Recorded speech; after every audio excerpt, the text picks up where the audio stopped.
ಬಾವಾ ಬಾವಾ ತಗೋ.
ಏನ್ ಪ್ರಸಾದ ಒಂಥರ ಇದೆ.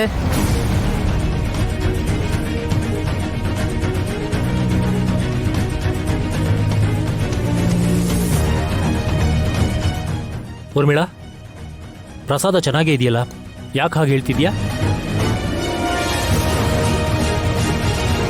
ಇಲ್ಲ ಇಲ್ಲ, ರುಚಿಲೇನೋ ವ್ಯತ್ಯಾಸ ಇದೆ.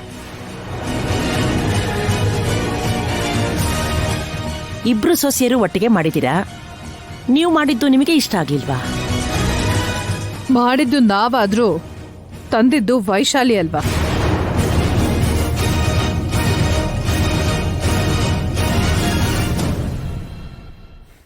ಅಂದ್ರೆ ಅವಳೇನೋ ಬೆರೆಸಿದಾಳೆ ಅಂತನಾ?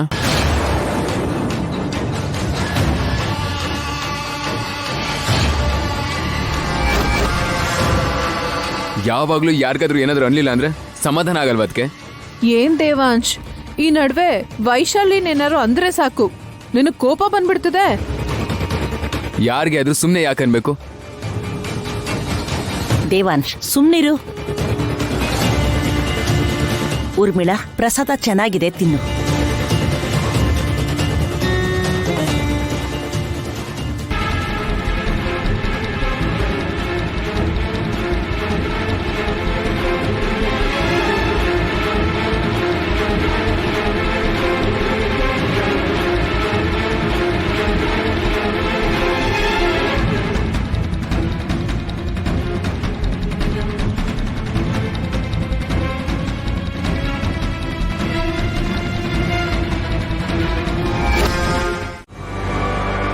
ದೇವಾಂಶ್, ಕೆಲಸ ಆಗೋಯ್ತು.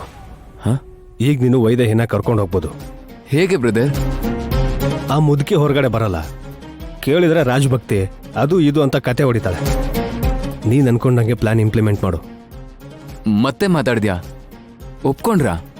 ಇಲ್ಲ ಬ್ರದರ್, ಹಾಲಲ್ಲಿ ನಿದ್ರೆ ಮಾತ್ರ ಹಾಕಿದ್ದೀನಿ. ಏಯ್,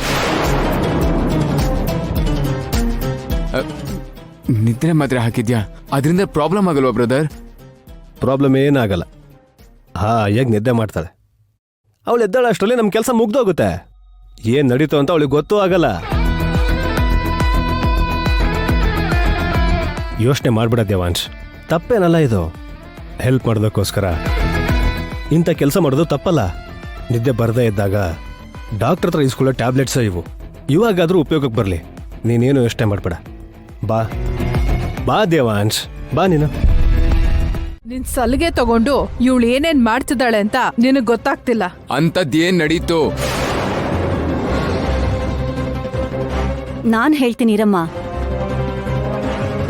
ಹಬ್ಬದ ದಿನ ದೇವ್ರಿಗೆ ನೈವೇದ್ಯ ಇಡಬೇಕು ಅಂತ ನನ್ ಸೊಸೆಂದಿರ್ ಕೈಲಿ ಪೊಂಗಲ್ ಮಾಡ್ಸಿದ್ರೆ ಇವಳು ಸೊಸೆ ಅನ್ನಿಸ್ಕೋಬೇಕು ಅಂತ ಅವ್ರು ಮಾಡಿದ್ದನ್ನ ಕೆಳಗ್ ಬೀಳ್ಸಿ ಇವಳು ಮಾಡಿದ್ದನ್ನ ದೇವ್ರ ಮುಂದೆ ತಂದಿಟ್ಟಿದ್ದಾಳೆ. ನಾನ್ ಬೇಕು ಅಂತ ಬೀಳಿಸ್ಲಿಲ್ಲ ಬಾವಾ. ಅಷ್ಟಕ್ಕೂ ಪ್ರಸಾದ ಅಂತ ಮಾಡಿರೋದನ್ನ ಯಾರಾದ್ರೂ ಬೀಳಿಸ್ತಾರ? ಅಮ್ಮಂಗೆ ಹಾಲ್ ಬಿಸಿ ಮಾಡೋಣ ಅಂತ ಆ ಪಾತ್ರೆನ ಪಕ್ಕ ಎತ್ತಿಡ್ಬೇಕಾರೆ ಜಾರ್ ಬಿದ್ದೋಯ್ತು. ಅದಕ್ಕೆ ತಕ್ಷಣ ಬೇರೆ ಪ್ರಸಾದ ಮಾಡ್ಬಿಟ್ಟೆ. ಯಾವ ಮುಹೂರ್ತದಲ್ಲಿ ನಿನ್ ವೈದೇಹಿ ತರ ಈ ಮನೆಗ್ ಕಾಲಿಟ್ಯೋ ಗೊತ್ತಿಲ್ಲ, ಆದ್ರೆ ಕತೆ ಮಾತ್ರ ಚೆನ್ನಾಗ್ ಹೇಳ್ತ್ಯಾ. ಮಾವ, ನೀವ್ ನೋಡಿದ್ರೆ ದೇವರ ಅನುಗ್ರಹಕ್ಕೋಸ್ಕರ ಪೂಜೆ ಮಾಡ್ಬೇಕು ಅಂತಿದ್ದೀರಾ, ಆದ್ರೆ ಇಂಥವ್ರನ್ನ ಮನೇಲಿರೋದಕ್ ಬಿಟ್ರೆ ದೇವ್ರ ಅನುಗ್ರಹಿಸ್ತಾನ? ದೇವಾಂಶ್ ನೆಮ್ಮದಿಯಿಂದ ಇರೋದಕ್ಕಾಗತ್ತಾ?